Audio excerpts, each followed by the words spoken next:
ప్రభు అయిన యేసుక్రీస్తు నామంలో మీకు నా హృదయపూర్వక వందనాలు. లూకా సువార్తని మనం ధ్యానం చేస్తూ వస్తున్నాం. గత వారం లూకా సువార్త 17వ అధ్యాయం ధ్యానం చేశాం. ప్రభు చిత్తం అయితే ఈరోజు లూకా సువార్త 18వ అధ్యాయం 1 నుంచి 14 వచనాల వరకు ఉన్న వాక్య భాగాన్ని కలిసి చదువుదాం యథావిధిగా. ఆ తర్వాత అందులోని విషయాలను మనము ధ్యానం చేయడానికి ప్రయత్నం చేద్దాం. ఆల్రెడీ వాక్యం కోసం ప్రార్థన చేసింది కాబట్టి ప్రార్థన నేను మళ్ళా చేయట్లేదు. మనం నేరుగా వాక్య ధ్యానంలోకి వెళ్దాం. లూకా సువార్త 18వ అధ్యాయం 1 నుంచి 14 వచనాలు చదువుతుండగా అందరూ అర్థం చేసుకుంటూ చదవడానికి మనం ప్రయత్నించాలి. అందరం కలిస్తాం. వారు విసుగక నిత్యము ప్రార్థన చేయుచుండవలననుటకు ఆయన వారితో ఈ ఉపమానం చెప్పారు. దేవునికి భయపడకయు మనుషులను లక్ష్య పెట్టకయు నుండి ఒక న్యాయాధిపతి ఒక పట్టణంలో ఉండేది. ఆ పట్టణంలో ఒక విధవరాలను ఉండేది. ఆమె అతని యొద్దకు తరచుగా వచ్చి నా ప్రతివాదికి నాకును న్యాయము తీర్చమని అడుగుచూ వచ్చాను గాని అతడు కొంతకాలం ఒప్పకపోయాడు. తరువాత అతడు నేను దేవునికి భయపడకయు మనుషులను లక్ష్య పెట్టకయు ఉండినను ఈ విధవరాలు నన్ను తొందర పెట్టుచున్నది కనుక ఆమె మాటి మాటికి వచ్చి గోజాడకుండునట్లు ఆమెకు న్యాయము తీర్చునని తనలో తాను అనుకున్నాడు. మరియు ప్రభు ఇట్లనేమో అన్యాయస్తుడైన ఆ న్యాయాధిపతి చెప్పిన మాట వినుడి. దేవుడు తాను ఏర్పరచుకున్న వారు దివారాత్రులు తన గురించి మొరపెట్టుకొనిచుండగా వారికి న్యాయము తీర్చడా? ఆయన వారికి త్వరగా న్యాయము తీర్చును. వారి విషయమే కదా ఆయన దీర్ఘశాంతము చూపుచున్నాడని మీతో చెప్పుచున్నాను. ఆయనను మనుష్య కుమారుడు వచ్చినప్పుడు ఆయన భూమి మీద విశ్వాసము కనుగొనునా? తామే నీతిమంతులని తమ్ము నమ్ముకొని ఇతరులను తృణీకరించు కొందరితో ఆయన ఈ ఉపమానం చెప్పాడు. ప్రార్థన చేయుటకై 2 మనుషులు దేవాలయమునకు వెళ్ళిరి. వారిలో ఒకడు పరిసయుడు, ఒకడు సుంకరి. పరిసయుడు నిలవబడి, దేవా, నేను చోరులను, అన్యాయస్తులను, వ్యభిచారులనైనా ఇతర మనుషుల వలనైనను ఈ సుంకరి వలనైనను ఉండనందుకు నీకు కృతజ్ఞతాస్తుతులు చెల్లించుచున్నాను. వారమునకు 2 మారులు ఉపవాసం చేయుచు నా సంపాదన అంతటిలో 10వ వంతు చెల్లించుచున్నానని తనలో తాను ప్రార్థించుచుండెను. అయితే సుంకరి దూరముగా నిలుచుండి ఆకాశం వైపు కన్నులెత్తుటకైనను ధైర్యం చాలక రొమ్ము కొట్టుకొనుచు, దేవా, పాపినైన నన్ను కరుణించుమని పలికెను. అతని కంటే ఇతడు నీతిమంతుడిగా తీర్చబడి తన ఇంటికి వెళ్ళనని మీతో చెప్పుచున్నాను.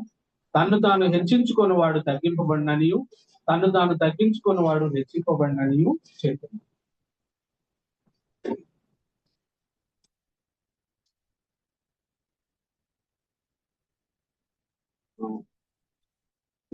ఈ రోజు ఈ 1 నుంచి 14 వచనాల వరకు ఉన్న వాక్య భాగాన్ని 2 భాగాలుగా మనం ధ్యానం చేద్దాం.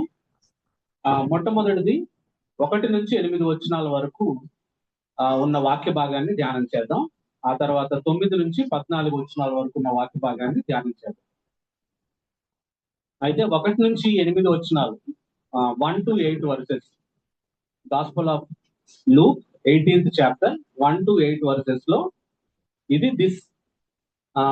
ఇది పారబుల్ ఆఫ్ అన్జస్ట్ జడ్జ్ అని అంటారు. దీన్ని అన్యాయస్తుడైన న్యాయాధిపతిని గురించిన ఒక ఉపమానము. ఇది కేవలం లూకా సువార్తలోనే ఉంది, మరే సువార్తల్లో లేదు. పారబుల్ అంటే మనకు తెలుసు, parable means A story with a point. ఒక అంశాన్ని గురించి చెప్పే ఒక కథ, ఒక పారబుల్ అంటే, ఉపమానం అంటే కదా. ఈ పారబుల్లోని పాయింట్ ఈ పారబుల్ ప్రారంభంలోనే ఇవ్వబడింది కదా. అంటే ఈ ఉపమానంలోంచి మనం ఏం నేర్చుకోవాలో యేసు ప్రభు వారు 1వ వచనంలోనే చెప్పాడు. ఏంటి అది నేర్చుకోవాల్సిందంటే, వారు విసుగక నిత్యము ప్రార్థన చేయుచుండాలి అనుటకు ఆయన ఒక ఉపమానం చెప్పాడు కదా. సో ఇక్కడ పాయింట్ క్లియర్ గా ఉంది. ఈ ఉపమానంలోంచి మనం ఏం నేర్చుకోవాలని దేవుడు కోరుతున్నాడంటే, మనం విసుగక నిత్యము ప్రార్థన చేయుచు ఉండాలి, నిత్యం ప్రార్థన చేసేవాడిగా ఉండాలి. సో యేసు ప్రభు వారు ఈ నిత్యము ప్రార్థన చేస్తూ ఉండాలి అనే అంశాన్ని గురించి 2 ఉపమానాలు చెప్పాడు.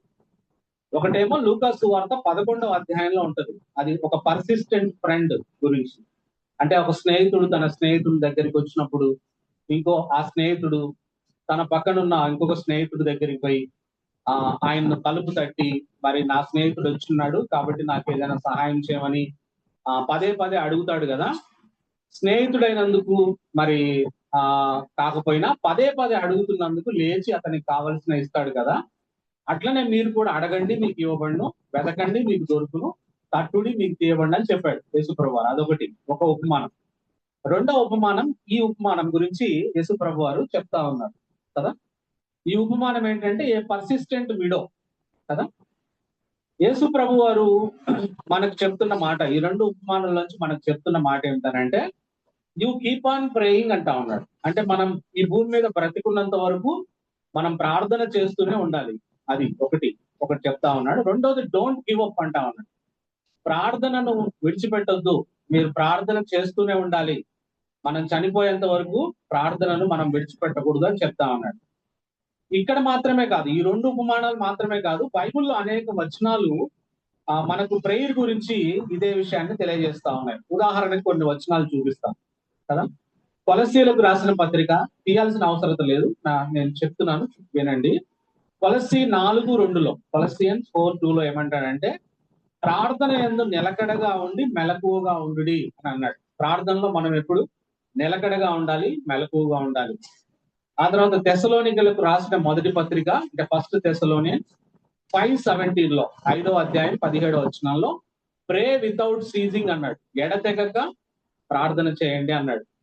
ఆ తర్వాత ఎఫెసీ 6:18 ఎఫెసీలకు రాసిన పత్రిక 6వ అధ్యాయం 6:18 ఆత్మ వలన ప్రతి సమయమునందును ప్రతి విధమైన ప్రార్థనను విజ్ఞాపనను చేయొచ్చు సమస్త పరిశుద్ధుల నిమిత్తమును పూర్ణమైన పట్టుదలతో విజ్ఞాపన చేయొచ్చు మెలకువగా ఉండుడి అని.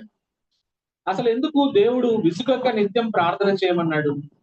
Does he not willing to answer if he ask for single time? ఒక్కసారి అడిగితే, ఒక్కసారి ప్రార్థన చేస్తే మరి దేవుడు జవాబు ఇచ్చేయచ్చు కదా. ఎందుకు మనల్ని విసుగక ఆయన నిత్యము ప్రార్థన చేయమన్నాడు అని అంటే అది కేవలం it is for our benefit. He told us to pray persistently. ప్రార్థనలో మనం పట్టు వదలకుండా ఎల్లప్పుడూ ప్రార్థించే వారంగా ఉండాలని ఎందుకు చెప్పాడంటే మన ప్రయోజనం కోసమే ఆయన పదే పదే మనల్ని ప్రార్థించమని చెప్తా ఉన్నాడు అనే విషయాన్ని నేను మీకు జ్ఞాపకం చేస్తాను.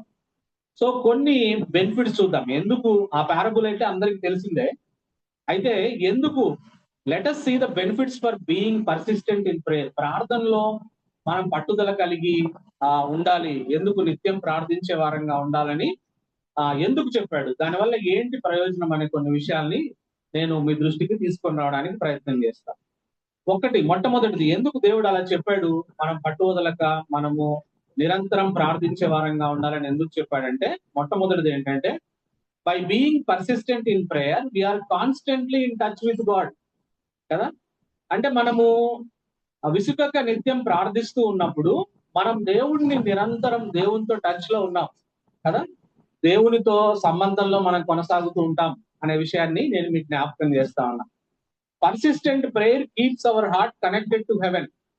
మనం ఎప్పుడు ప్రార్థించే వారంగా ఉన్నామంటే ఎవరికి ప్రార్థిస్తున్నాం? పరలోకంలో ఉండే దేవునికి ప్రార్థిస్తా ఉన్నాం. ఆ విధంగా మన హృదయాన్ని పరలోకంతో కనెక్ట్ చేసి, దేవునితో కనెక్ట్ చేసి ఉండడానికి ఈ విధంగా ఆయన విసుగక నిత్యం ప్రార్థన చేయమని చెప్పాడు అనే విషయాన్ని నేను మీకు జ్ఞాపకం చేస్తాను. It keeps my attention focused on God. ఎప్పుడు మనం ప్రార్థించే వారంగా ఉంటే మన దృష్టి అంతా దేవుని మీద ఉంటది ఎప్పుడు కదా. సో ఇతర విషయాల మీద మన దృష్టిని తగ్గించి మనం దేవుని మీద మన దృష్టి ఎప్పుడు ఉండడానికి దేవుడు మనల్ని విసుగక నిత్యము ప్రార్థించే వారిగా ఉండాలని చెప్పాడు. మొదటి సంగతి. అందుకే 25వ కీర్తన సామ్ 25:15 కీర్తనకారుడు ఇట్లా అంటా ఉన్నాడు. సామ్ 25:15 నా కనుదృష్టి ఎల్లప్పుడూ యెహోవా వైపునకే తిరిగి ఉన్నది, ఆయన నా పాదములను వలలో నుండి విడిపించును కదా. కీర్తనకారుడు అంటున్న మాట ఏంటంటే నా కనుదృష్టి ఎప్పుడు యెహోవా వైపే ఉంది కదా. అంటే మనం విసుగక నిత్యము ప్రార్థించడం ద్వారా మన కనుదృష్టి ఎక్కడ ఉంటదంటే దేవుని వైపే ఉంటది, యెహోవా వైపే ఉంటది అనే విషయాన్ని నేను మీకు జ్ఞాపకం చేస్తా ఉన్నా. అది నెంబర్ 1 బెనిఫిట్. రెండో విషయాన్ని మనం గమనించినట్లయితే ఎందుకు విసుగక నిత్యము ప్రార్థించాలని చెప్పాడంటే ఇట్ బిల్డ్స్ అవర్ ఫెయిత్. ఇది మన విశ్వాసాన్ని పెంచుతుంది మనం ప్రార్థనలో కంటిన్యూస్ గా ఉంటే. ఎలా అంటే యాకోబు 1:3 జేమ్స్ 1:3 ఏమంటాడంటే మీ విశ్వాసమునకు కలుగు పరీక్ష ఓర్పును పుట్టించునని ఎరిగి అని అంటాడు కదా. అంటే మనం ప్రార్థిస్తూ ఉన్నప్పుడు జవాబు ఆలస్యమైనప్పుడు మన విశ్వాసం పరీక్షించబడుతుంది కదా. విశ్వాసం పరీక్షించబడ్డప్పుడు ఏమైతుంది? మనలో ఓర్పు కలుగుతుంది. మనలో ఓర్పు మన విశ్వాసాన్ని బలోపేతం చేస్తుంది. సో ఇండైరెక్ట్ గా ఇట్ బిల్డ్స్ అవర్ ఫెయిత్, మన విశ్వాసాన్ని పెంపొందిస్తుంది మనం విసుగక నిత్యము ప్రార్థించే వారంగా ఉంటే. అందువల్ల మనం విసుగక నిత్యం ప్రార్థించే వారంగా ఉండాలి. అది రెండో విషయం. మూడో విషయం ఏమిటంటే, విసుగక నిత్యం మనం ప్రార్థిస్తా ఉంటే ఏమవుతుందంటే, it test the seriousness of our Dzire. అంటే మనం సాధారణంగా నాన్ ఇంపార్టెంట్ అనుకున్న వాటి గురించి ఎక్కువగా ప్రార్థన చేయం కదా. అసలు వాటి గురించి కొన్ని ప్రార్థన చేయం మనం. చాలా చాలా ఇంపార్టెంట్ అనుకున్న విషయాల గురించి ఎక్కువగా ప్రార్థన చేస్తాం, పదే పదే ప్రార్థన చేస్తాం. సో నువ్వు నేను ఒక విషయం గురించి పర్సిస్టెంట్ గా ప్రార్థిస్తున్నామనంటే దాని అర్థం ఏంటంటే అది మనకు చాలా ఇంపార్టెంట్ విషయం అని అర్థం. సో అలా పర్సిస్టెంట్ గా ప్రార్థన చేయమని దేవుడు చెప్పడం ద్వారా మన కోరికలు ఏమిటో మనకు బోధపడతాయి. ఫస్ట్ అసలు మనం దేని గురించి ప్రార్థన చేస్తున్నాం? మన ఉద్యోగం గురించి పదే పదే ప్రార్థన చేస్తున్నామా? మన ఆత్మీయ వృద్ధి గురించి పదే పదే ప్రార్థన చేస్తున్నామా? అప్పుడు మనకు అర్థమైపోద్ది, మనం ఉద్యోగం గురించి పదే పదే ప్రార్థన చేస్తా ఉంటే మనం ఎర్త్లీ మైండెడ్ పీపుల్ అని. మనము ఆత్మీయ విషయాల గురించి, పరిశుద్ధత గురించి, లేకుంటే ఆత్మల సంపాదన గురించి, సంఘ క్షేమాభివృద్ధి గురించి కదా, ఇతరుల అవసరత గురించి ప్రార్థన చేస్తా ఉంటే మనం ఆత్మీయులం అనే విషయం మనకు అర్థమవుతుంది. అంటే మనం పర్సిస్టెంట్ గా ఏ విషయం ప్రార్థన చేస్తున్నాం అనేది మన గురించిన విషయాలు మనం అర్థం చేసుకోవడానికి మనకు సహాయం చేస్తుంది. అప్పుడు మనల్ని మనం సరి చేసుకోవచ్చు. ఒకవేళ మనం ఫిజికల్ మెటీరియల్ థింగ్స్ గురించి మనం ప్రార్థన చేస్తూ పర్సిస్టెంట్ గా ఉంటే మనం స్పిరిచువల్ విషయాల వైపు మనల్ని మనం అలైన్ చేసుకోవడానికి కూడా ఈ పర్సిస్టెంట్ ప్రేయర్ మనకి హెల్ప్ చేస్తుంది అనే విషయాన్ని నేను మీకు జ్ఞాపకం చేస్తా ఉన్నా. ఆ విధంగా మనం మన ప్రార్థనలు సరి చేసుకుంటే మనం స్పిరిచువల్ గా స్ట్రెంగ్త్ అవ్వడానికి కూడా మనకు అది దోహదపడుతుంది.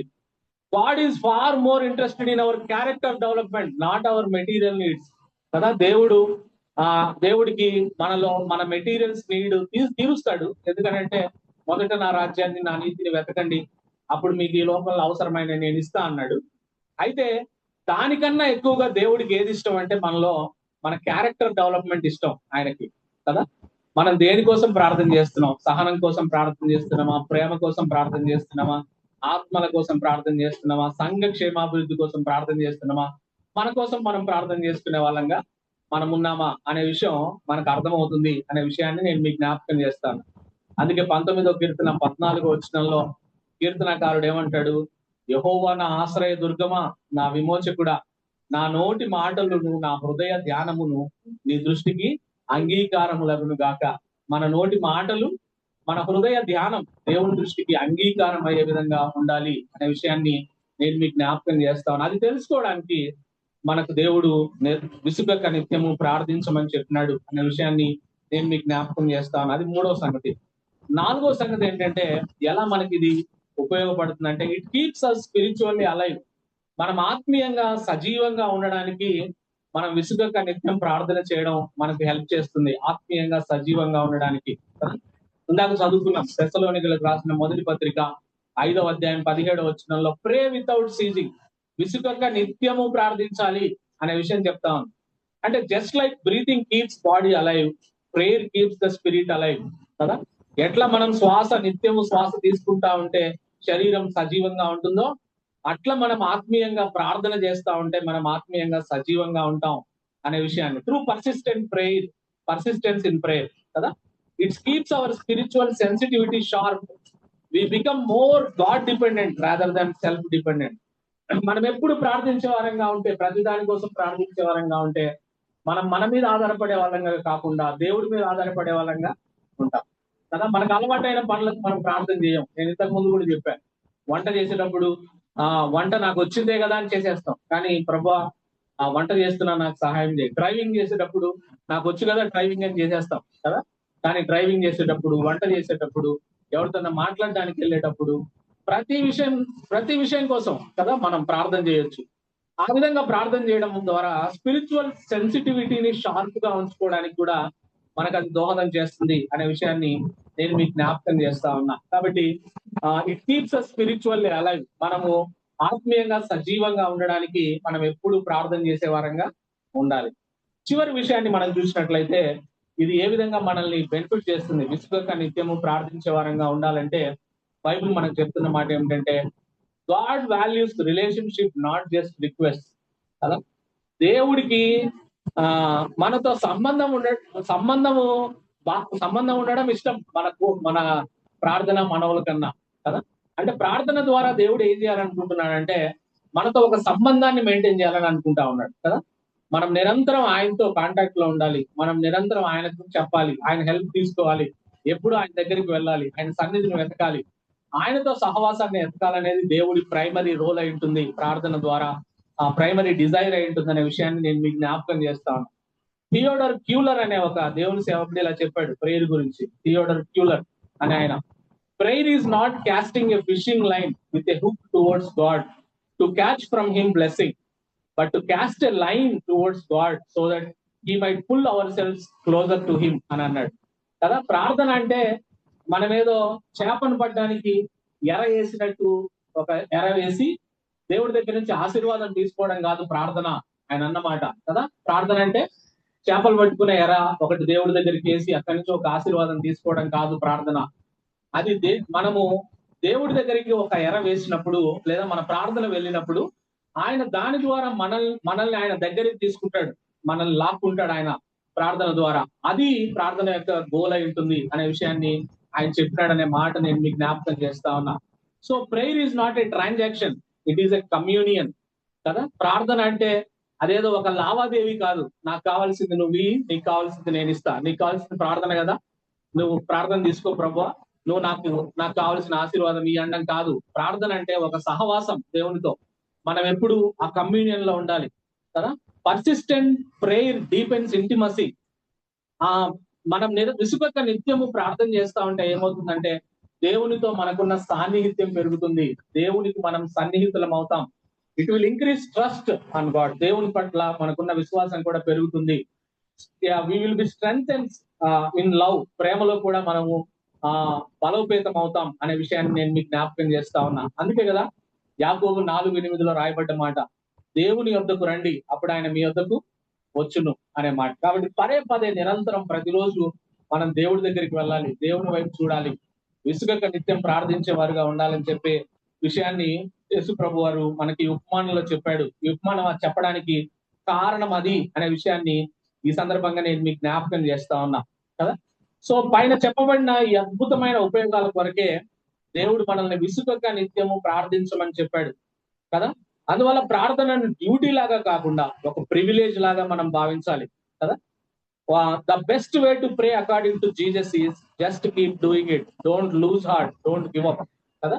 కాబట్టి చివరగా దేవుడు ఈ ఉపమానంలో మనకు చెప్తున్న మాట ఏమిటంటే, తనతో ఎటువంటి సంబంధం లేని ఒక కోల్డ్ హార్టెడ్ జడ్జి తన దగ్గరికి మాటికి వచ్చిన ఒక దిక్కులేని విధవరాలికి సహాయం చేస్తే కదా, అంటే ఏమి పట్టించుకొని, ఎవరిని దేవుడు అంటే భయం లేదు ఆయనకి, మనుషులంటే లెక్కలేదు, ఎవరంటే లెక్కలేని వ్యక్తి దగ్గరికి ఆమె విధవరాలు మాటికి పోతే అతను సహాయం చేస్తే, ఆమె మనవిని అంగీకరిస్తే దేవుడు చెప్తున్న మాట ఏంటంటే, యు ఆర్ మై చిల్డ్రన్, మీరు నా పిల్లలు, I am a warm hearted God, నేను సహృదయంతో మిమ్మల్ని అర్థం చేసుకునేవాడిని, మీరు నన్ను మాటికి అడిగితే నేను మీకు సహాయం చేయనా? మీరు ఎందుకు ప్రార్థన చేయట్లేదు, ఎందుకు విసుక్కుంటున్నారు, ఎందుకు మీరు నిరంతరం ప్రార్థన చేయట్లేదు అనే విషయాన్ని దేవుడు మనకు చెప్తా ఉన్నాడు అనే మాట నేను మీకు జ్ఞాపకం చేస్తా ఉన్నా కదా. కొన్నిసార్లు మన ప్రార్థనలకు ఇమీడియట్ గా జవాబు రాకపోతే మనం డిస్కరేజ్ అవుతాం కదా. అలా డిస్కరేజ్ అయ్యి ప్రార్థన ఆపేయకూడదు కదా. ఒకసారి నేను మీకు ఇంత ముందే చెప్పినా అనుకుంటా, విజయవాడ దగ్గర ఒక గాస్పల్ మీటింగ్ కి నన్ను ఒక రోజు వాక్యం చెప్పని ఆహ్వానిస్తే అక్కడికి వెళ్ళా. నేను కరెక్ట్ గా వాక్యం చెప్పడానికి స్టార్ట్ అవుతుందంటే వర్షం పడుతుంటే మనం నేర్చుకుంది, మన పాస్టర్ దగ్గర నుంచి నేర్చుకుంది ఏంటంటే వెంటనే ప్రార్థన చేయడం ప్రసంగంలో. సరే నేను కూడా ప్రార్థన చేశా, ప్రభా ఈ వర్షం ఆగిపోవాలని. ఎక్కువైంది వర్షం, వెళ్ళిపోయింది అందరూ, ఆగండి విశ్వాసంతో ప్రార్థన చేద్దాం అంటున్నా ఎవరు లేరు, అందరూ వెళ్ళిపోయి పక్కనే చర్చ్ ఉంటే ఆ చర్చిలోకి వెళ్ళిపోయింది అందరూ. నేనేమో నేను ప్రార్థన చేసిన ఆయన వర్షం పడతా ఉంది, అన్న నువ్వు కూడా రా, బైబుల్ తడిచిపోతుందని నన్ను ఆహ్వానించిన ఆయన నా బైబుల్ తీసుకొని పోతే అట్లనే భారంగా అడుగులు వేసుకుంటా, ఎందుకు నా ప్రార్థన దేవుడు అంగీకరించలేదని లోపలికి వెళ్ళిపోయి ఆ మందిరంలోకి వెళ్ళిపోయినా. వెంటనే కరెంట్ పోయింది, ఉరుములతో వర్షం. చర్చిలో మీటింగ్ అరేంజ్ చేసిన తర్వాత కొంచెం నాకు షేమ్ గా ఫీల్ అట్లాగే నిలబడి ఆలోచిస్తా ఉన్నా, ఎందుకు దేవుడు నా ప్రార్థన ఆలకించలేదు, ఎందుకు దేవుడు వర్షాన్ని ఆపలేదు అని. సరే అయిపోయిన తర్వాత నేను లోపలికి వెళ్ళిపోయినా. నాకంటే బాగా అన్నిటికీ దేవుడికే తెలుసు ఎందుకు ఆపలేదు వర్షం, ఆ విషయం అయ్యింది కదా. సో నేను లోపలికి వచ్చిన తర్వాత నేను మళ్ళీ నన్ను ప్రార్థన చేసుకొని మళ్ళా నా ప్రసంగాన్ని నేను పూర్తి చేసుకొని మళ్ళీ బయలుదేరి వచ్చేసిన. అది జరిగి ఒక 7 నెలలో 8 నెలలు అయింది.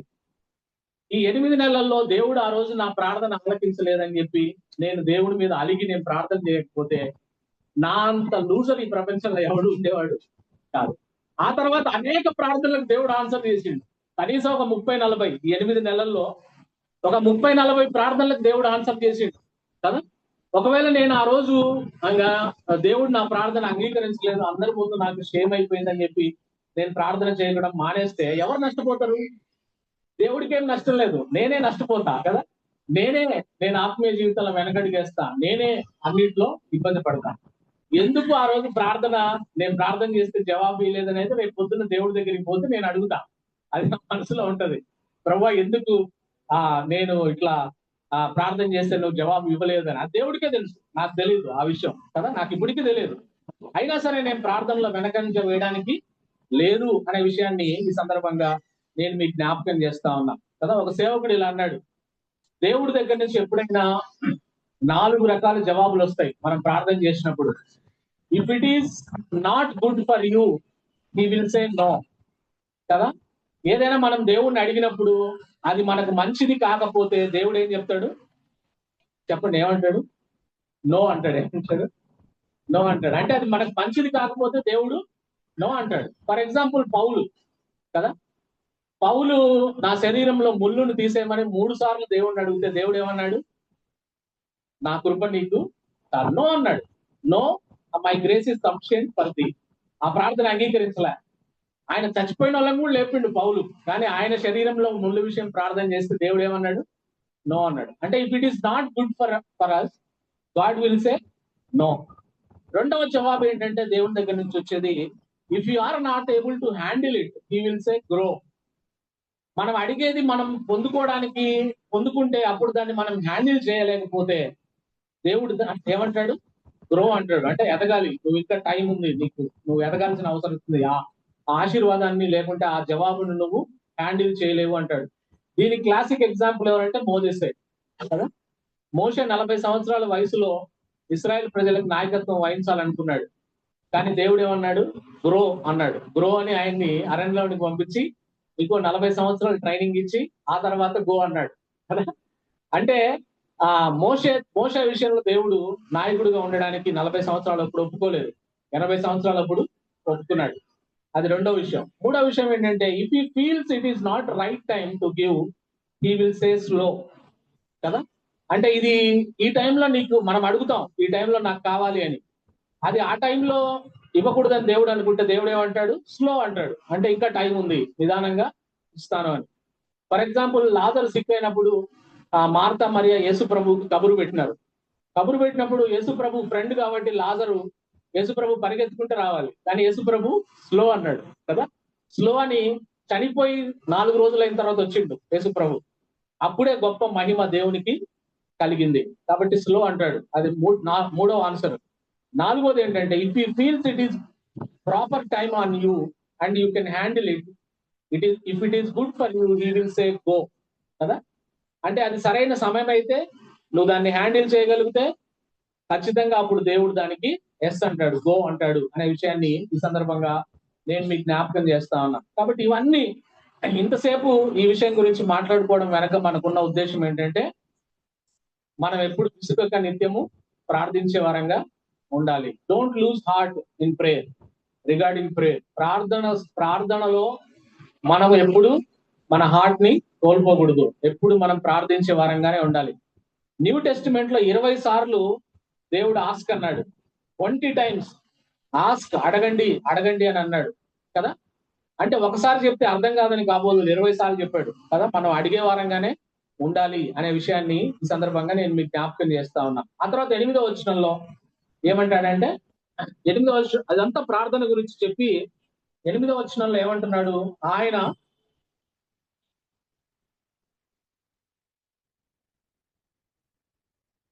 ఆయన వారికి దీర్ఘశాంతం చూపుతున్నాడని మీతో చెప్తున్నాను, ఆయనను మనుష్య కుమారుడు వచ్చినప్పుడు ఆయన భూమి మీద విశ్వాసము కనుగొన్నా అంటా ఉన్నాడు కదా.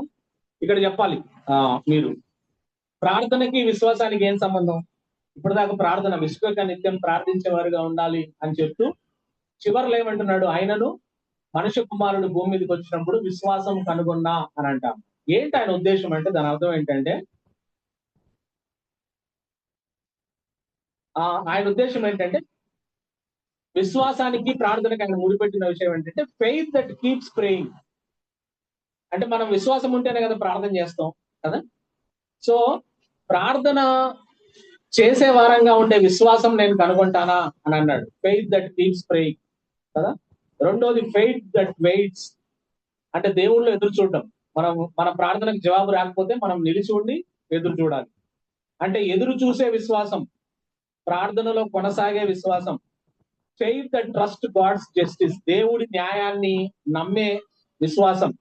Faith that doesn't give up during delay, మరి డిలే అయినప్పుడు గివ్ అప్ చేయకుండా ఉండే విశ్వాసం నేను భూమి మీద కనుగొనగలనా అనే విషయాన్ని యేసుప్రభు వారు చెప్తా ఉన్నాడు అనే సంగతిని నేను మీకు జ్ఞాపకం చేస్తా ఉన్నా. ఇది మొదటి ఉపమానం గురించిన విషయాలు. Let us move forward to the second parable. ఇప్పుడు మనం చదువుకున్న లూకా సువార్త 18వ అధ్యాయంలో 9 నుంచి 14 వచనాల వరకు ఉన్న వాక్య భాగాన్ని మనం ధ్యానం చేద్దాం.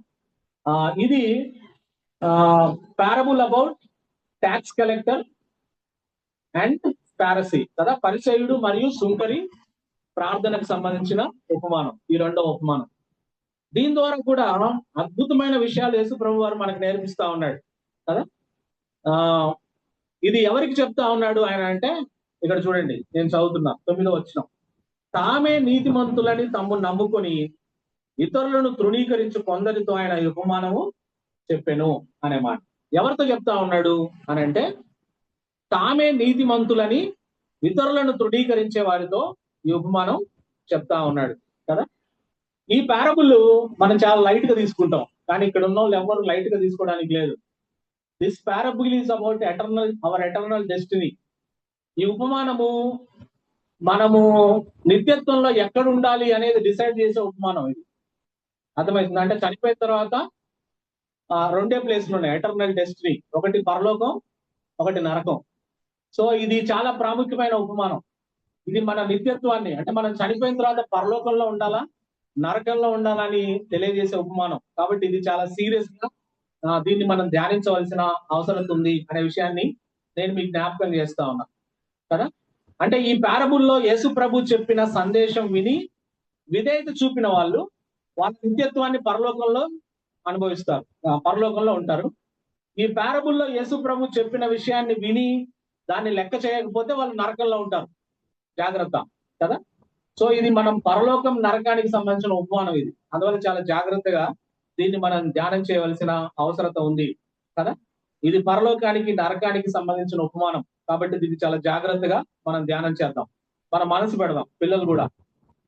సో ఒక ప్రశ్న, అమెరికాలో ఒక బైబిల్ కాలేజ్ స్టూడెంట్స్ కి వాళ్ళ ప్రొఫెసర్ ఒక టెస్ట్ పెట్టాడు, ఒక సర్వే చేశాడు బైబిల్ కాలేజ్ స్టూడెంట్స్ తో. అదేంటంటే వాళ్ళకి ఒక ప్రశ్న ఇచ్చినాడు, ఆ ప్రశ్నకి జవాబు చెప్పమన్నాడు. ఆ ప్రశ్న ఇక్కడున్న మనం కూడా జవాబు చెప్పడానికి ప్రయత్నం చేద్దాం ఆ ప్రశ్నకి కదా. ఆ ప్రశ్న ఏంటంటే, ఈ రోజు రాత్రి మీరు చనిపోయి దేవుని ముందు నిలబడితే, అంటే తండ్రి అయిన దేవుడి దగ్గర ఈ రోజు రాత్రికి అందరం చనిపోయాం అనుకుందాం. అందరం చనిపోయి తండ్రి అయిన దేవుడి దగ్గర పోయి ఎదురుగా నిలబడితే దేవుడు మనల్ని అడుగుతాడు ఒక ప్రశ్న, why I should allow you in to heaven, నిన్ను ఎందుకు నేను పరలోకంలోకి తీసుకోవాలి అని అడిగాడు అనుకో. మనం ఇప్పుడు రాత్రి చనిపోయి మనం తండ్రి అయిన దేవుని ఎదుట మనం ఎదురుగా నిలబడితే ఆయన మనల్ని ఈ ప్రశ్న అడిగాడు, నేను ఎందుకు నిన్ను పరలోకానికి తీసుకోవాలి, నిన్ను ఎందుకు పరలోకానికి అనుమతించాలంటే, ఆ బైబుల్ కాలేజీలో 90% బైబుల్ స్టూడెంట్స్ చెప్పిన మాట ఏంటంటే, because I try to live a good life అని చెప్తామన్నారు. అంటే ప్రభువా, నేను ఆదివారం మందిరానికి వెళ్ళాను, నేను దశం భాగం ఇచ్చాను, I try to live a good life, నేను ఒక మంచి జీవితాన్ని జీవించడానికి ప్రయత్నం చేశాను, కాబట్టి నన్ను పరలోకానికి తీసుకో, నన్ను పరలోకానికి లోపలికి రాని అని సమాధానం రాసిందంట 90% మంది కదా. అయితే అది that is a wrong answer, అది తప్పుడు జవాబు కదా. అసలైన జవాబు ఏంటి, రైట్ ఆన్సర్ ఏంటి అని అంటే, మనల్ని ఎందుకు నిన్ను ఇప్పుడు ఒకవేళ ప్రిన్సీనే పోయి దేవుడి దగ్గర నిలబడితే నేనెందుకు ప్రిన్సీ నేను పరలోకానికి రానియాలంటే ప్రిన్సీ చెప్పాల్సిన సమాధానం, నేను చెప్పాల్సిన సమాధానం ఏంటంటే, అయ్యా Lord Jesus died for my behalf. యేసు ప్రభు వారు నా కోసం చనిపోయాడు, నా పాపముల కోసం. So I put my trust in Jesus. నేను యేసు ప్రభువుల విశ్వాసం ఉంచాను. That's why I am eligible to come in to heaven అని చెప్తే అప్పుడు ఆయన అంటాడు, ప్లీజ్ కమ్ ఇన్ ప్రిన్సీ అని అంటాడు కదా. ఎవరినైనా అంతే, అంటే దయచేసి లోపలికి వచ్చేయండి అని అంటాడు కదా. అంటే మనం పరలోకానికి ప్రవేశించగలుగుతున్నాం అని అంటే ఒకే ఒక ద్వారం కదా, నేనే మార్గం, నా ద్వారా తప్ప ఎవడు తండ్రి వద్దకు రాడు అని చెప్పాడు యేసు ప్రభు కదా. మనం పరలోకానికి అర్హత సాధించామని అంటే కేవలం యేసు ప్రభు చేసిన శిలువ బలియాగం ద్వారా మాత్రమే మనం పరలోకానికి మనం ప్రవేశిస్తాం. యేసు ప్రభు ద్వారా తప్ప మరి ఏ రకంగా కూడా మనం పరలోకంలో ప్రవేశించలేం అనే విషయాన్ని సందర్భంగా నేను మీకు జ్ఞాపకం చేస్తాను. ఎవరైతే తాము పాపులని ఒప్పుకొని యేసు ప్రభు దగ్గరికి వచ్చి నా పాపాలు క్షమించమని అడిగి ఆయన మీద సంపూర్ణ విశ్వాసం చూపుతారో, ఆయన శిలువ కార్యం మీద విశ్వాసం చూపుతారో వాళ్ళనే పరలోకంలోనికి ప్రవేశిస్తారు అనే విషయాన్ని ఈ సందర్భంగా నేను మీకు జ్ఞాపకం చేస్తా ఉన్నా. So let us not be self righteous people. స్వనీతి పరులంగా ఉండకూడదు. మనలో ఏ మంచితనం లేదు, మనలో ఎటువంటి నీతి లేదు అనే విషయాన్ని ఈ సందర్భంగా నేను మీకు జ్ఞాపకం చేస్తా ఉన్నా. కాబట్టి స్వనీతి అస్సలు పనికిరాదు. మన నీతి ఏంటంటే దేవుని నీతే. మనం అతిశయించాల్సింది ఏంటంటే యేసు ప్రభు మీదే. యేసు ప్రభు నీతే మన నీతి కదా. ఆ విధంగా మనం స్వనీతి పరులంగా ఉండకూడదు. అది మొదటిది మనం నేర్చుకోవాల్సిన పాఠం. స్వనీతి పరులుగా ఉంటే మనం పరలోక రాజ్యంలో ఎంత మాత్రము ప్రవేశించలేము. ఇది ఒక హెచ్చరిక కదా. మనం ఎవరము నీతిమంతులం కాదు. నీతిమంతులు లేడు, ఒక్కడు లేడు అని బైబిల్ సెలవిస్తా ఉంది. సో అది మొట్టమొదటిది. రెండో విషయం ఏంటంటే ఇతరులను తృణీకరించొద్దు. Don't despise others. డిస్పైజ్ అంటే to look down on someone కదా. ఇతరులను చిన్న చూపు చూడడం తృణీకరించడం అంటే కదా. To treat them as worthless, పనికిరాని వాళ్ళుగా చూడడం వేరే వాళ్ళని. To insult, reject or hate them in the heart, వాళ్ళని అవమానించడం, వాళ్ళని రిజెక్ట్ చేయడం, వాళ్ళని హృదయంలో ద్వేషించడం, ఇవన్నీ తృణీకరించడం కిందకే వస్తాయి అనే విషయాన్ని నేను మీకు జ్ఞాపకం చేస్తా ఉన్నా. సో ఎందుకు తృణీకరించొద్దని చెప్పాడు? బై డిస్పైజింగ్ అదర్స్ మనం ఏం చేస్తున్నామంటే వీఆర్ డిజానరింగ్ గాడ్స్ క్రియేషన్ కదా. ఒక వ్యక్తిని తృణీకరించడం ద్వారా మనం ఏం చేస్తా ఉన్నామంటే మనందరం ఎవరి పోలికగా చేయబడ్డాం? దేవుడి పోలికగా చేయబడ్డాం కదా. అంటే దేవుని పోలికగా చేయబడ్డ వాణ్ణి మనం తృణీకరిస్తున్నామని అంటే దేవుడి సృష్టినే తృణీకరిస్తున్నాం అనే విషయం మనం ఎప్పుడు భయం కలిగి ఉండాలి. కాబట్టి ఎవరిని ఇతరులను మనం తృణీకరించకూడదు. It is a form of pride. ఇతరులను తృణీకరిస్తున్నాం అంటే వాళ్ళకంటే మనం ఏదో గొప్ప అనుకుంటున్నాం. అది ఒక గర్వానికి సూచన. It breaks Jesus command to love. యేసు ప్రభు ఏమన్నాడు? తృణీకరించమన్నాడా, ప్రేమించమన్నాడా? ప్రేమించమన్నాడు. సో మనం తృణీకరించడం ద్వారా ఏం చేస్తున్నామంటే ప్రేమించండి అనే ఆజ్ఞను మనము కొట్టేస్తున్నాం, లేదా మనం పాటించట్లేదు, మనము అవిధేయత చూపిస్తున్నాం. It leads to judgemental spirit. మనము తీర్పు తీర్చే ఆ స్పిరిట్ లోనికి మనం వెళ్తున్నాం తృణీకరించడం అంటే అనే విషయాన్ని నేను మీకు జ్ఞాపకం చేస్తా ఉన్నా. కాబట్టి రెండు విషయాలు చేయకూడదు పరలోకానికి పోవాలంటే కదా. మొదటిదేమో స్వనీతి పనికిరాదు, మనం నీతిమంతులం అని అనుకోవడానికి లేదు. రెండోదేమో ఇతరులను తృణీకరించకూడదు కదా.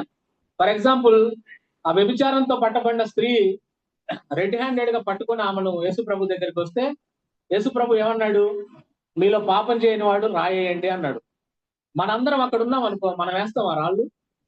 అంత ధైర్యం ఉందా? కదా, లేదు కదా. లేనప్పుడు మనం గమ్మున ఉండాలి కదా. వేరే వాళ్ళని మనం తృణీకరించకూడదు అనే విషయాన్ని ఈ సందర్భంగా నేను మీకు జ్ఞాపకం చేస్తా ఉన్నా. So we are all bad people కదా. Why we need to point out other bad people? It is a sin in the sight of the Lord. ఆ విధంగా తృణీకరించడం దేవుని దృష్టిలో తప్పు అవుతుంది, పాపం అవుతుంది. So we should not despise others అనే విషయాన్ని నేను మీకు జ్ఞాపకం చేస్తా ఉన్నా.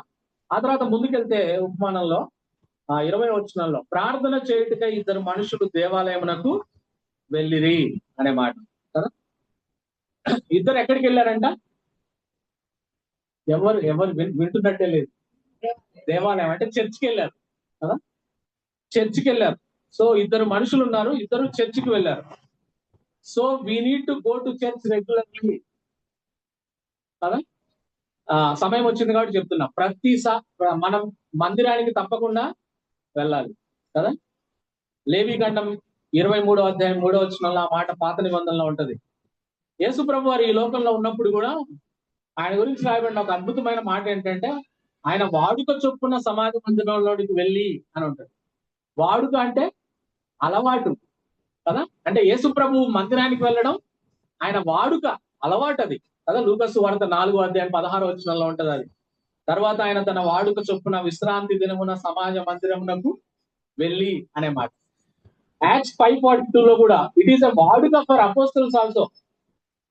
వారు ప్రతిదినము దేవాలయంలో అంట, ఆయనేమో వాడుక చొప్పున విశ్రాంతి దినంలో మందిరానికి వెళ్తే ఆయన శిష్యులు ఒక ఆకు ఎక్కువే చదివిండ్రు యేసు ప్రభు కన్నా. వాళ్ళు ఏం చేసేది, ఈయన విశ్రాంతి దినమున వాడుక చొప్పున మందిరానికి వెళ్తే ప్రతిదినము దేవాలయానికి వెళ్ళిండ్రు శిష్యులు, ప్రతిదినము దేవాలయంలో బోధించు అనే మాట కదా.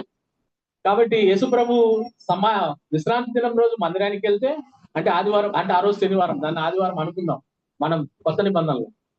ఆయన ఆదివారం మందిరానికి వెళ్తే అపోస్తులు ప్రతిరోజు మందిరానికి వెళ్ళినారు. ఆ తర్వాత మనం ఏం చేయాలి, మనం కూడా అట్లాంటి స్పిరిట్ కలిగి ఉండాలి కదా. అందుకే హెబ్రీ పత్రిక 10వ అధ్యాయం 24-25లో సమాజముగా కూడుట మానక అనే మాట.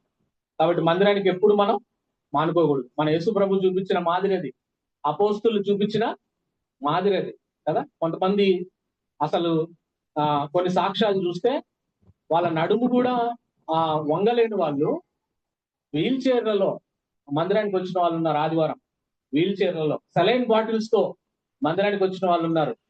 బెడ్ తో తీసుకుపోయి నన్ను మందిరంలో పడుకోబెట్టండి, ఆదివారం నేను మందిరం విసుగాను అనే వాళ్ళు ఉన్నారు కదా.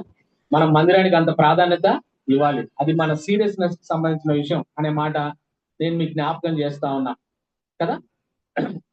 Everybody should go to temple, no matter how bad you think you are, you should go to the temple కదా. ఆ సుంకరి మందిరానికి వచ్చిండు, ఆయన ఏమనుకుంటున్నాడు, ఆయన గురించి నేను పాపిని అంటున్నాడు కదా. అంటే నువ్వు ఎంత పాపివైనా సరే మందిరానికి మాత్రం మానకూడదు కదా. సుంకరి నుంచి మనం నేర్చుకునేది ఏంటి, ఆయన నేను భయంకరమైన పాపిని అంటున్నాడు, రొమ్ము కొట్టుకుంటా ఉన్నాడు. ఎంత పాపులమైనా సరే మందిరానికి పోవాల. సో ఆయన పాపి మందిరానికి పోతే ఆయన పరిసయుడు తృణీకరించిండు, విమర్శించిండు, చులకనగా చూసిండు. అంటే మందిరంలో చులకనగా చూసే వాళ్ళు ఉంటారు, హిపోక్రైట్స్ ఉంటారు కదా, విమర్శించే వాళ్ళు ఉంటారు మందిరాల్లో. అయినా కూడా మనం మందిరానికి పోకుండా ఉండకూడదు కదా. ఎన్ని విషయాలు మనకి ఇక్కడ కనబడతా ఉన్నాయి. మనం రెగ్యులర్ గా మందిరానికి వెళ్ళాలి. నువ్వు ఎంత పాపిగా భావించినా నిన్ను గురించి నువ్వు మందిరానికి వెళ్ళాలి. మందిరంలో మనల్ని విమర్శిస్తారు, మనల్ని చులకనగా చూస్తారు అన్నా కూడా మనం మందిరానికి వెళ్ళాలి. మందిరానికి పోకుండా మాత్రం మనం మానుకునే ప్రసక్తే ఉండకూడదు అనే మాట నేను మీకు జ్ఞాపకం చేస్తా ఉన్నా కదా. So let us go further. ఇక్కడ ఇద్దరు మనుషులు ఉన్నారు, ఒక ఆయనేమో పరిసయుడు, ఇంకొక ఆయనేమో సుంకరి కదా. ఇద్దరు మందిరానికి వెళ్ళారు. ఈ పరిసయుడేమో ధర్మశాస్త్రాన్ని మెటికులస్ గా ఫాలో అయ్యే ఆయన, అంటే ధర్మశాస్త్రాన్ని కూర్చో చెప్పకుండా ఫాలో అయ్యాయన. ఈ ట్యాక్స్ కలెక్టర్ ఏమో ఆయన పాపిగా తృణీకరించబడి ఆయన. ఇద్దరు మందిరానికి వెళ్ళారు. ఇద్దరులో సిమిలారిటీస్ ఉన్నాయి. ఏంటి ఆ similarities? They both went to church, ఇద్దరు మందిరానికి వెళ్ళారు. బోత్ బిలీవ్డ్ ఇన్ గాడ్, ఇద్దరికి దేవుడి మీద విశ్వాసం ఉంది. బోత్ బిలీవ్డ్ ఇన్ ప్రేయర్, ప్రార్థన మీద ఇద్దరికి నమ్మకం ఉంది. బోత్ ప్రేయర్ టు గాడ్, ఇద్దరు ప్రార్థన చేశారు. అయితే వీరు చేసిన ప్రార్థనలో చాలా డిఫరెన్స్ ఉన్నాయి. ఒక ప్రార్థన ఏమో అంగీకరించబడింది, ఒక ప్రార్థన ఏమో తృణీకరించబడింది కదా. ఆ డిఫరెన్సెస్ ఏంటో చూసి నేను ముగిద్దాం. మనం ఎంత డిఫరెన్సెస్ ఉందంటే వీళ్ళిద్దరి ప్రార్థనలో బాగా వినాలి. ఇప్పుడు మనం క్లైమాక్స్ లోనికి వచ్చినాం ఈ సుందరి పరిసైడ్ స్టోరీలో. ఇద్దరి ప్రార్థనలో ఎంత డిఫరెన్స్ ఉందంటే, ఒకళ్ళు చేసిన ప్రార్థన ఏమో పరలోకానికి తీసుకుపోయింది, ఒకళ్ళు చేసిన ప్రార్థన ఏమో నరకానికి తీసుకుపోయింది కదా. సో పరలోకం వెళ్ళాలంటే మన ప్రార్థన ఎలా ఉండాలి, నరకానికి వెళ్ళే ప్రార్థన ఎలా ఉంటుందో కూడా చూద్దాం ఇప్పుడు కదా. సో నెంబర్ 1, ఫస్ట్ సుంకరి ప్రార్థన కాదు, పరిసైడ్ ప్రార్థన ఎలా ఉందో చూద్దాం. ఫారసీ ప్రార్థన. ఫస్ట్ ఆయన ప్రార్థనలో చూస్తే ఏం కనపడుతుంది ఆయన ప్రార్థనలో అంటే, ఆయన ప్రార్థనలో గర్వం కనపడతా ఉంది, ప్రైడ్ కనపడతా ఉంది. ఆయన ప్రార్థనలో కంపారిజన్ కనపడతా ఉంది, ఇతరులతో పోల్చుకునేది కనపడతా ఉంది. ఆయన ప్రార్థనలో తృణీకారం కనపడతా ఉంది కదా. ఏం కనపడతా ఉంది ఆయన ప్రార్థనలో? గర్వము, పోలిక, తృణీకరించడం. కదా. ఇంకా ముందుకెళ్దాం. He did not thank God for what God is, but he thank God for what he is. కదా, దేవుడు ఏమై ఉన్నాడో అందుకు దేవుడికి వందనాలు చెప్పట్లా, తాను ఏమై ఉన్నాడో దాన్ని బట్టి దేవుడికి వందనాలు చెప్తా ఉన్నాడు. కదా, he considered himself important and despite others. కదా, let us look in details. He failed to sense his own sin. He failed to recognize the need for God. He lacked humble, repentant and contrite heart. కదా, ఇక్కడ చూస్తే తన పాపాన్ని తను గుర్తించలేకపోతా ఉన్నాడు. ఈయన పాపాన్ని గుర్తించడంలో విఫలమైనాడు. అంటే తన పాపిని అనే సంగతి ఈయనకి ఏమాత్రం అర్థం కాలేదు. రెండోది, he fail to recognize the need for God. దేవుడి అవసరత ఉందనే విషయం కూడా ఈయనకి తెలీదు. He lacked humble, repented and contrite heart. అసలు వినయంతో కూడిన విరిగిన హృదయం లేనే లేదు. He measured himself by others. ఇతరులతో తనని పోల్చుకుంటా ఉన్నాడు. సుంకరితో తన జీవితాన్ని పోల్చుకొని తాను బెటర్ అంటా ఉన్నాడు. కదా, it is I centred prayer. అంటే నేను ఆయన ప్రార్థనలో. కదా, 5 times హీ సేస్ ఐ. ఇది లూసిఫర్ ప్రార్థన. కదా, ఒక రకంగా చెప్పాలంటే ఏమంటున్నాడు ఆయన ప్రార్థన చూద్దాం. చూడండి, పరిసయ్యుడు నిలవబడి, దేవా, నేను చోరులను, అన్యాయస్తులను, వ్యభిచారులైన ఇతర మనుషుల వలనైనను, ఈ సుంకరి వలనైనను ఉండనందుకు నీకు కృతజ్ఞతాస్తుతులు చెల్లిస్తున్నాను. ప్రభువా, నువ్వు సార్వభౌముడివి, నీ కృతజ్ఞతాస్తుతులు చెల్లిస్తున్నాను అనట్లా. నేను ఈ సుంకర్లాగా లేను కాబట్టి నీ కృతజ్ఞతాస్తుతులు చెల్లిస్తున్నాను అంటున్నాడు. వారమునకు 2 మార్లు ఉపవాసం చేయొచ్చు, నా సంపాదన అంతట్లో 10వ వంతు చెల్లించుచున్నానని తనలో తాను ప్రార్థించుచుండెను. అలా ఈయన ప్రార్థన సారాంశం ఏంటంటే 1, 2, 3. 1, 2, 3. He identified one man as a scoundrel. అంటే ఒక వ్యక్తి పనికిరాడు అని చెప్పి ఒకటి గుర్తించండి. ఒకటి. రెండవది, హీ లిస్ట్ 2 వర్చ్యూస్. ఆయనకున్న 2 గొప్ప గుణాలు చెప్తా ఉన్నాడు. ఫాస్టింగ్, టైతింగ్. కదా, దశం భాగం ఇస్తాను, ఉపవాసం ఉంటాను అని చెప్తా ఉన్నాడు. మూడోది, he mentions 3 sins no guilt of. నేను దొంగతనం చేయను, అస్సలు అన్యాయం చేయను, వ్యభిచారం చేయను అంటున్నాడు. 1, 2, 3. ఒక వ్యక్తి పనికిరానోడు అంటా ఉన్నాడు, అంటే సుంకరిని. రెండవది, తనకున్న 2 గొప్ప సుగుణాలు చెప్తా ఉన్నాడు. ఉపవాసము, దశం భాగం ఇవ్వడం. మూడవది, నేను ఎప్పుడు దొంగతనం చేయలేదు, నేను ఎవరికి అన్యాయం చేయలేదు, నేను ఎప్పుడు వ్యభిచారం చేయలేదు అని చెప్తా ఉన్నాడు. 1, 2, 3. కదా, దొంగతనం చేయలేదంటా ఉన్నాడు, కానీ every second of his life stealing the glory of God. కదా, దొంగతనం చేయలేదంటా ఉన్నాడు, కానీ ప్రతి సెకండ్ దేవుడి మహిమను దొంగతనం చేస్తానే ఉన్నాడు. కదా, కదా. సో అలా మనం ఉండకూడదు, అటువంటి ప్రార్థన మనం చేయకూడదు, అటువంటి ప్రార్థన దేవుడు అంగీకరించడు, అటువంటి ప్రార్థన నరకానికి తీసుకుపోతుంది అనే విషయాన్ని నేను మీకు జ్ఞాపకం చేస్తాను. So let us come to tax collector prayer. సుంకరి ప్రార్థన చూద్దాం. ఏమని చేశాడు సుంకరి, ఎలా చేస్తా ఉన్నాడు చూడండి. అయితే సుంకరి దూరముగా నిలుచుండి ఆకాశం వైపు కన్నులెత్తుటకైనను ధైర్యం చాలక రొమ్ము కొట్టుకొనుచు, దేవా, పాపినైన నన్ను కరుణించుము అన్నాడు. ఇంగ్లీష్ లో పరలోకానికి పోయే ప్రార్థన చూడండి ఎలా ఉందో. ఇంగ్లీష్ లో 7 words, అంతే, 7 పదాలు ఉన్నాయి ఈ ప్రార్థనలో. కదా, తెలుగులో 4 పదాలు.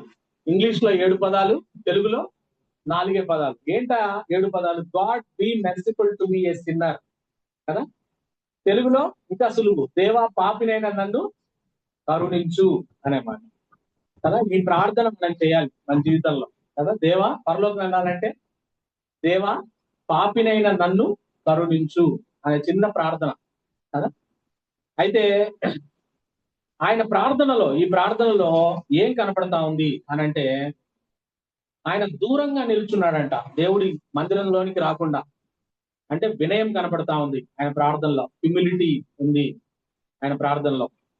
రెండవది, కదా, ఆకాశం వైపు కన్నులెత్తుటకైనను ధైర్యం లేదు. కదా, ఎంత తగ్గింపు ఒకటి చూడండి ఆయన. రెండవది, కాంట్రైట్ హార్ట్ కనపడతా ఉంది. కదా, బ్రోకెన్ స్పిరిట్, రొమ్ము కొట్టుకొనొచ్చు అని. కదా, సో మనకు కూడా బ్రోకెన్ స్పిరిట్ ఉండాలి అనే విషయాన్ని నేను మీకు జ్ఞాపకం చేస్తున్నా. విరిగిన హృదయం కలిగి వినయంతో మనం గనుక దేవా, పాపి అయినా నన్ను కరుణించు అంటే దేవుడు ఖచ్చితంగా ఆ ప్రార్థనకి జవాబు దయచేస్తాడు అనే విషయాన్ని నేను మీకు జ్ఞాపకం చేస్తా ఉన్నా. సో విరిగిన హృదయం మనందరికీ ఉండవలసిన అవసరత ఉంది. కదా. God uses broken things. దేవుడు విరిగిన వాటిని ఉపయోగించుకుంటాడు. He takes broken soil to produce a crop. విరిగిన నేలలోంచి పొలంలోంచి పంట వచ్చేటట్టు దేవుడు సహాయం చేస్తాడు. Broken clouds for rain. విరిగిన మేఘాల్లోంచి వర్షాన్ని ఇస్తాడు. Broken grain for bread. విరిగిన ధాన్యంలోంచి బ్రెడ్ వస్తుంది.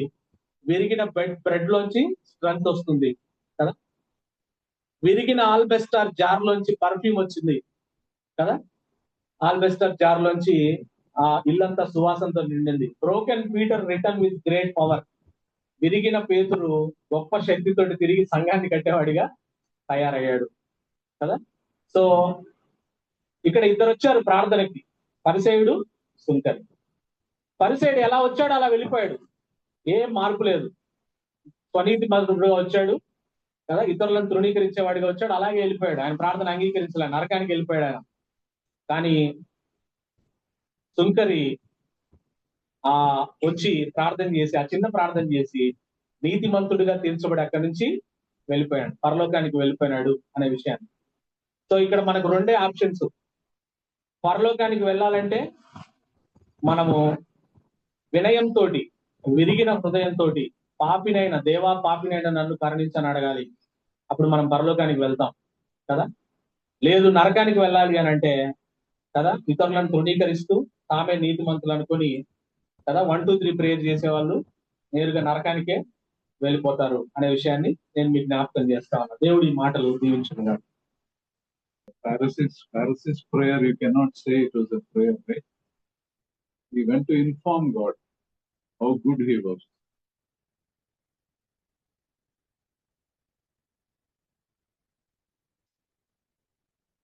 Very careful about how we pray, the attitude we pray, and not look down upon people. Brokenness is very important. Prayer. Because only a broken person can get saved in the first place. Blessed are the poor in spirit, for theirs is the kingdom of God. That is the first beatitude. That is talking of brokenness. If we have pride in us in some way, we have to put a question on our salvation experience itself. So let us all have a broken spirit and be persistent in prayer. Seek God's approval in our life. Father, we thank you for your word. Thank you for the passage in scripture that you reminded us of being persistent in prayer. Thank you, Lord, that you answer our prayer in many ways. Sometimes it is a yes, sometimes no, sometimes it is a wait. Sometimes the circumstances, the time is not right. Teach us to rest in you, but never give up praying for the things you want us to pray. And also maybe never look down on people, and maybe the people who come with you with brokenness. Lead us, guide us, Master. Thank you and praise you. Thank you for this time. Pray for each one of us here that you will given us a spirit of brokenness that never looks down on people but considers the other person better than ourselves. And especially as leaders, we have this quality, Lord. We thank you, we praise you, Master. In Lord Jesus' most precious name we pray. Amen.